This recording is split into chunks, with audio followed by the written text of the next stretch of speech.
I want to know if you have heard of add in, don't restrict when it comes to food, health, and nutrition. Even if you have heard about the addition diet or the add in, don't restrict approach, my little take on it today is going to help you have a much broader concept of it that you can apply to your life, not just food. Pull up a tea and watch this video to make sure you're not creating a deprivation diet out of the add-in approach. Hi there, if you are new to this channel, welcome, and if you are coming back, welcome back. I'm so excited to have you here. My name is Tanya. I want to help women have a menopause life that is unconfined by diets, by their own thoughts, by all of the things that says we can't do certain things as we age. And that includes look good and feel good. So if this is what you want out of your life, stick around, subscribe, let's hang out. As promised in my aging digestion video, I'm going to talk about the add-in approach and how this can work for you in menopause if you are trying to work on your health and your relationship to food at the same time. Health coaches, consumers, nutritionists, you are realizing that diets make a lot of promises and they don't work as far as science. And this is why I think many of us are way more interested in the add-in approach, the add-in, don't restrict approach when it comes to food and nutrition. The add-in approach fits us aging women who've spent a lot of years. Tell me, have you spent a lot of years trying to restrict your food, going on diets, all in the effort to, yes, feel better about yourself, but deeper, it's probably to feel like you fit in, feel like you were accepted, feel like you could love yourself. Yes, we've gone on diets because we've wanted to be healthier.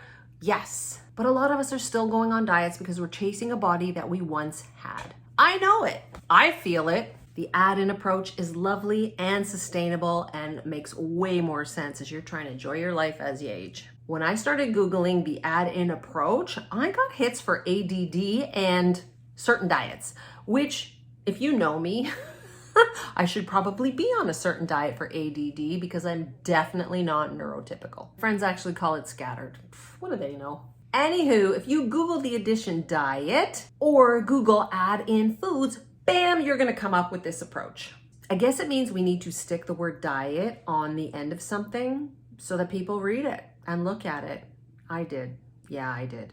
Because that's what people are calling it. They're calling it the addition diet. The addition diet is really meant to add in foods that are supportive, but foods that are enjoyable, foods that fuel you, but foods that are fun, foods that you want. And the whole idea of adding in is so that you don't take away food groups. This whole concept of adding in the non-diet world, mindful eating, intuitive eating, is so that you break free of the diet mentality, that push-pull of good and bad, what is healthy, what isn't. Other goals are, and not limited to, helping you release yourself from the guilt and shame you feel around food. Do you still feel that if you eat something that someone looks at and says, oh, that's sinful? And another goal of the add-in approach is to enjoy foods that feed your whole self, your body, yes, but also your soul. Foods that nourish all of you, your spiritual and your emotional self, and your memories and your culture. Adding in will also encourage you to tune in and look at how certain foods make you feel, not just physically, but emotionally too. However, when I was searching this term up on the Google machine, one thing said that adding in helps you focus more on the right foods rather than eat the bad foods. And I thought, okay, face value, this seems kind of benign, but is it really? I mean, we all think we want to eat right, don't we? We want to be healthy. We want to be vibrant, especially as we age. Of course, nutrition is part of that, but it's not the whole enchilada. And if you are trying to find peace with food and your body in menopause, this type of language creates a little bit of a division, you know? Good, bad, Everybody's opinion of what is bad is so different. I mean, go on over to TikTok and every food can be bad and every food can be good. And, I just like to watch the people that just like to cook. It looks so much fun. Another thing I saw was using the addition diet, the add-in approach, to eliminate the word no from your vocabulary. So at first I'm like, oh, okay, that sounds good. Because I don't need to say no to that piece of cake at my friend's birthday. Or I don't need to say no to the cookie that my daughter baked.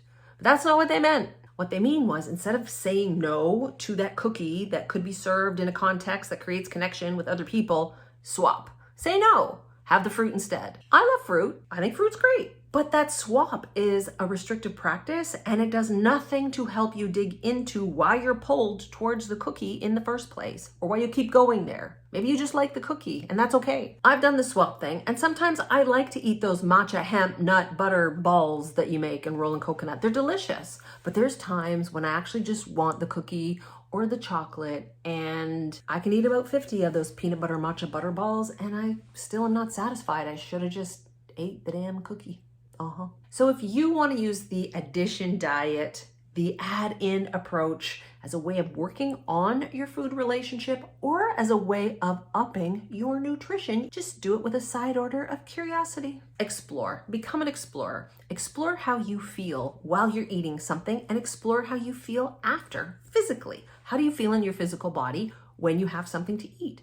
This is called tuning in, and it's something used in mindful and intuitive eating. And once you start doing this, you're going to end up exploring how you feel emotionally. You will see that there's going to be some thoughts and feelings that come up when you're confronted or you come across certain foods before you eat them, while you eat them, and after you eat them. Exploring your food relationship is an emotional process, but food is emotional too. Food connects us. Don't tell me it doesn't. All of this exploration, this curiosity should be done with a side order of self-compassion, being kind to yourself as you go through this process. You didn't develop your food story overnight. All of your food patterns, your thoughts, your belief, they came along with you through the ride as you were building chapters of your life. It takes some time to come to a place where you don't see food as good or bad. You see it as, this is going to give me something and that's going to give me something.